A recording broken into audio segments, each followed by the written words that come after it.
কোনো দরকার নাই আমাদের।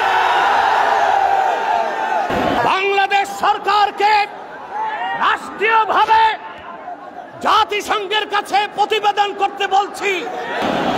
57টি মুসলিম রাষ্ট্র থেকে বাইতুল মুকাদ্দাসের ইজ্জত রক্ষায় মুসলিম সেনাবাহিনীর সদস্যদেরকে পাঠাতে হবে। বাংলাদেশ থেকে লক্ষ লক্ষ মুসলমান ফিলিস্তিনের স্বাধীনতা উদ্ধারে ইসরায়েলের 20 দাঁত ভেঙে দিতে যেতে প্রস্তুত আছে।